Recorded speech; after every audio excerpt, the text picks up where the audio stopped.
अजीज तालिब इल्म, national institute of open schooling पेश कर रहा है फिक्रे सेहत प्रोग्राम। आज का मौजू है HIV और एड्स।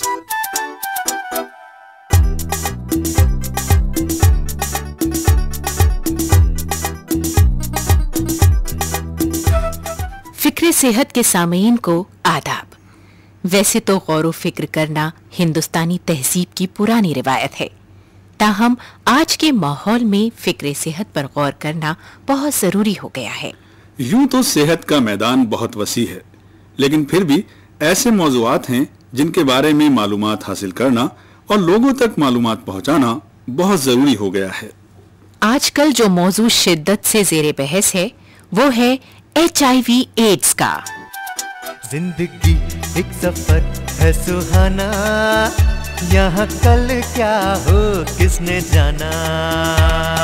जीवन में पूरे आनंद के लिए सुरक्षित यौन संबंध व्यवहार में लाइए। नशीली दवाओं का न सेवन कीजिए, इस्तेमाल की गई सुई न लगाना। HIV वायरस से खुद को बचाना। जिंदगी एक सफर है सुहाना, यहाँ कल क्या हो किसने जाना। सामीन, HIV के बारे में बहुत से तवहुमात और वहम हैं, लेकिन इससे पहले कि हम इसके बारे में मजीद गुफ्तगू करें, आइए पहले ये समझते हैं कि HIV वायरस है क्या। आज हमारे स्टूडियो में डॉक्टर नलिनी बजाज आई हैं, जो कि HIV और एड्स के बारे में हमें मालूमात फराहम करेंगी। डॉक्टर साहब, आदाब अर्ज है। धन्यवाद। श्रोताओं को मेरा भी नमस्कार। डॉक्टर साहब, HIV वायरस है क्या? HIV वायरस यानी human immunodeficiency virus. Human immunodeficiency virus? जी, ह्यूमन इम्यूनोडेफिशिएंसी वायरस एक ऐसा विषाणु है जो शरीर की प्रतिरोधक क्षमता यानी हमारे अंदर बीमारी से लड़ने वाली ताकत को कम कर देता है।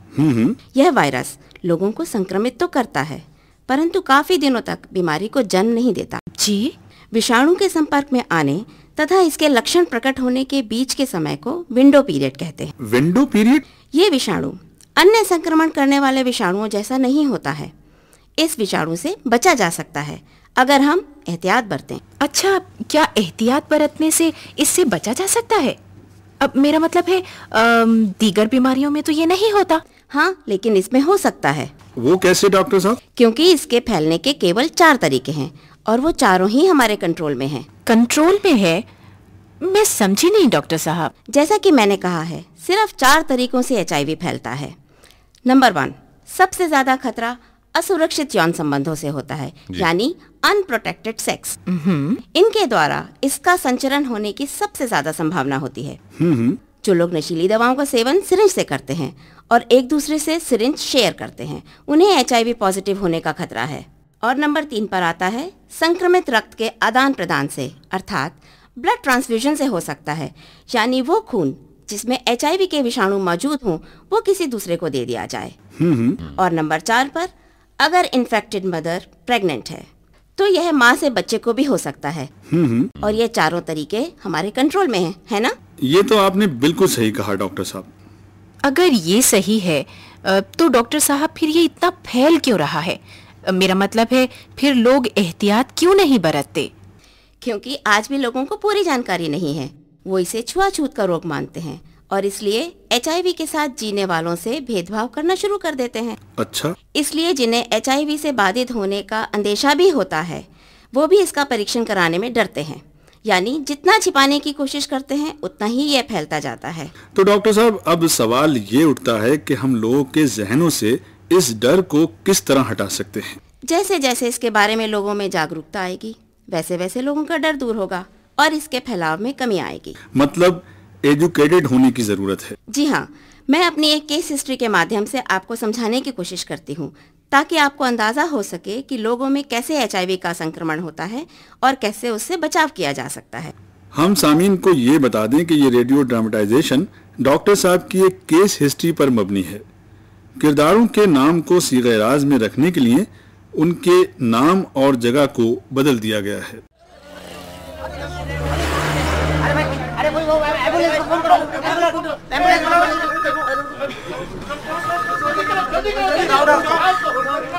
हेलो, इमरजेंसी, बहुत भयंकर एक्सीडेंट हुआ है, काफी लोग जख्मी हैं, जल्दी से और एम्बुलेंस भेजिए, जल्दी। ठीक है, तुरंत भेज रहे हैं। सिस्टर। Yes doctor. पूरे फर्स्ट एड के सामान के साथ एम्बुलेंस रवाना करो, जल्दी। जी डॉक्टर। और सुनो, इमरजेंसी में भी पूरी तैयारी रखो। ऑक्सीजन सिलेंडर, ब्लड और लाइफ सपोर्ट सिस्टम तैयार रखो। Okay. Doctor Ganesh, doctor Rajni और डॉक्टर कैलाश को भी इन्फॉर्म कर दो। ओके। और हाँ सुनो, 3-4 नर्सों को भी तैयार रहने को कहो। Okay doctor, okay. ऐसे हादसात अक्सर होते रहते हैं। अस्पतालों में ऐसी भगदड़ मचती रहती है। डॉक्टर और नर्सें ऐसी सूरत-ए-हाल से रोज गुजरते हैं। अगर डॉक्टर और नर्सें होशियारी और सिंसियरिटी से काम करते हैं तो मरीजों की जान बच सकती है। ऐसे वक्त में फौरन डॉक्टरी मदद ही किसी की जान बचा सकती है, क्योंकि खेल कुछ मिनटों का होता है। अक्सर देखा गया है कि डॉक्टर और नर्सें ऐसे हालात में पूरी जी जान से कोशिश करते हैं। न सिर्फ डॉक्टर बल्कि किसी भी अस्पताल का पूरा स्टाफ जी जान से लग जाता है, यहाँ तक कि जूनियर स्टाफ भी। किशन, जल्दी कर, स्ट्रेचर पे डाल। बहुत खून बह रहा है, जल्दी कर। जल्दी। डॉक्टर साहब तैयार रहिए, एक मरीज जिसका खून बहुत बह चुका है, हम लेकर पहुंच रहे हैं। हाँ ठीक है, इमरजेंसी में पहुंचो। हाँ। डॉक्टर, चोट काफी गहरी है, काफी खून बह चुका है। सिस्टर, इनका ब्लड ग्रुप चेक करो जल्दी। Okay doctor. सिस्टर, जल्दी से सारा ब्लड क्लीन करो। ओके। एक्सरे करने का इंतजाम करो। जी डॉक्टर। डॉक्टर कैलाश, ये लगता है कि ये राइट हैंड की बाजू टूट गई है। और ये देखिए, रिब्स भी क्रैक हो गए हैं और लगता है ऑपरेशन करना पड़ेगा। सिस्टर, ऑपरेशन की तैयारी करो। सर, इनका ब्लड ग्रुप बी नेगेटिव है। सुनो, 4-5 यूनिट बी नेगेटिव ब्लड का इंतजाम करो जल्दी। Okay doctor. तकरीबन 3 घंटे तक ऑपरेशन चलता रहा। डॉक्टर्स ने जी तोड़ मेहनत करके मिस्टर चड्ढा को बचा लिया। उनके घर वालों ने तब चैन का सांस लिया जब उन्हें पता लगा कि चड्ढा साहब अब खतरे से बाहर हैं। दुआओं और दवाओं ने अपना असर दिखाया और चड्ढा साहब 1 महीने अस्पताल में इलाज कराने के बाद घर लौट आए और अपनी जिंदगी उसी तरह से जीने लगे जैसे कि पहले जिया करते थे। 4-5 बरस गुजर गए। एक दिन अचानक। क्या बात है, आपकी तबीयत तो ठीक है ना? आप हर वक्त निढाल से क्यों रहते हैं? नहीं, ऐसी कोई खास वजह तो नहीं है, लेकिन पता नहीं क्यों थका थका सा रहता हूँ। ऐसे लगता है जैसे शरीर में जान ही नहीं है। ओफो, तो आप चेकअप क्यों नहीं करा लेते? हाँ, सोच रहा हूँ चेकअप करा ही लूं। वैसे मुझे रात को पसीना भी आता है। पसीना? इस सर्दी के मौसम में पसीना? हाँ, यही देखकर तो मैं भी हैरान हूँ। जाइए, कल ही चेकअप करा के आइए आप। ठीक है। अगले दिन ही चड्ढा साहब डॉक्टर के पास चेकअप कराने के लिए गए। रूटीन चेकअप के बाद कोई खास बात नहीं निकली और अस्पताल के डॉक्टर ने कुछ कमजोरी दूर करने की दवाइयां देकर चड्ढा साहब को घर वापस भेज दिया। कुछ हफ्तों तक चड्ढा साहब ठीक रहे, लेकिन 1 महीने के बाद फिर सब कुछ वही होने लगा। मतलब वही कमजोरी, वही थकान, वही पसीना। अब तो लगातार डायरिया होने की शिकायत भी रहने लगी। हॉस्पिटल फिर से गए और डॉक्टर साहब से मुलाकात की। चड्ढा साहब, जरा लंबा सांस लीजिए।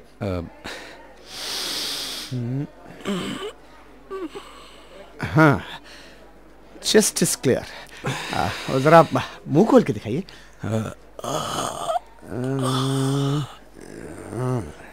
थ्रोट में भी कोई इन्फेक्शन नहीं है। अच्छा, जरा अपनी ब्लड रिपोर्ट दीजिए। ये लीजिए डॉक्टर साहब। हाँ, कोलेस्ट्रॉल ठीक है, ब्लड शुगर भी ठीक है, हीमोग्लोबिन भी। चड्ढा साहब, आपकी ब्लड रिपोर्ट तो बिल्कुल सही है। अच्छा, ये बताइए, आपके शरीर पे कोई धब्बे तो नहीं है? धब्बे? नहीं डॉक्टर साहब। लेकिन चड्ढा साहब, आपने जो लक्षण बताए हैं, सुनिए, अगर आप बुरा ना माने तो HIV के लिए अपना खून टेस्ट करवा ले। HIV? पर क्यों डॉक्टर साहब? अरे नहीं, ऐसी कोई बात नहीं है, बस वहम दूर हो जाएगा। ठीक है डॉक्टर साहब, तो कर लीजिए टेस्ट। चड्ढा साहब, इसके लिए पहले आपको अस्पताल के काउंसलर के पास जाना होगा। काउंसलर के पास जाना होगा? मतलब? सरकार ने कानून बनाया है कि HIV के टेस्ट से पहले और उसके बाद काउंसलर की सलाह लेना जरूरी है। ओह, ठीक है डॉक्टर साहब, जैसा आप कहते हैं वैसा ही कर लेता हूँ।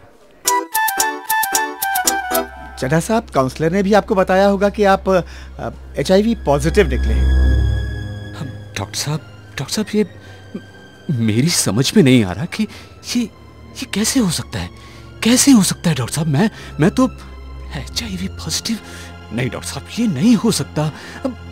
लेकिन चड्ढा साहब, आपकी ब्लड रिपोर्ट तो यही कहती है। लेकिन अच्छा, एक बात बताइए, आप क्या कोई नशीली दवाई या इंजेक्शन वगैरह का इस्तेमाल करते हैं? नो डॉक्टर साहब, नशीली दवाई तो क्या, मैंने तो आज तक कभी कोई नशा भी नहीं किया। ठीक है, सवाल जरा नाजुक है चड्ढा साहब। क्या आपके किसी से क्या किसी और से शारीरिक? अरे डॉक्टर साहब, नहीं, बिल्कुल नहीं। अपनी पत्नी के अलावा मेरे कभी किसी से कोई संबंध नहीं है, कभी भी नहीं। तो फिर आप HIV पॉजिटिव कैसे हो सकते हैं? यही तो मैं भी सोच रहा हूँ डॉक्टर साहब। अच्छा, एक बात बताइए चड्ढा साहब जी, क्या कभी आपका ब्लड ट्रांसफ्यूजन हुआ है? यानी आपको कभी खून चढ़ाया गया है? याद कीजिए, कभी शायद। हाँ डॉक्टर साहब, मेरा एक्सीडेंट हुआ था। उसमें मेरा काफ़ी खून बह गया था। अगर डॉक्टर्स ठीक समय पर मेरी देखभाल नहीं करते तो शायद आज मैं यहाँ नहीं होता। हाँ, उस वक्त मुझे खून ज़रूर दिया गया था। तो मिस्टर चड्ढा, हो सकता है उसी खून में HIV वायरस हो। लेकिन डॉक्टर साहब, उस खून में वो तो 2-3 साल पहले की बात है। जी हाँ, वैसा हो सकता है, क्योंकि HIV वायरस काफ़ी देर तक सोया रहता है। क्या? और वो धीरे धीरे बढ़ता रहता है और हमें पता भी नहीं चलता। फिर जब अचानक वो शक्तिशाली हो जाता है तो उसके लक्षण हमें दिखाई देने लगते हैं। लेकिन डॉक्टर साहब, इसमें मेरा दोष क्या है? आपका कोई दोष नहीं है चड्ढा साहब। चड्ढा साहब ने HIV पॉजिटिव होने की बात पहले अपनी बीवी से भी छुपा कर रखी, लेकिन फिर उन्होंने ये बात अपनी बीवी को बता दी और इसके इलाज के बारे में भी बताया। चड्ढा साहब की बीवी के भी टेस्ट करवाए गए, लेकिन वो HIV नेगेटिव निकली। चड्ढा खानदान ने ये मालूमात किसी और को नहीं दी।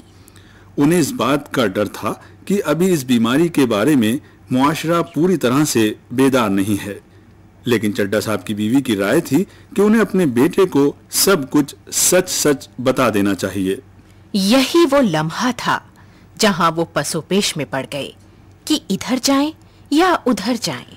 चड्ढा साहब की कश्मकश की एक ही वजह है, समाज का डर और आपसी तफरीक।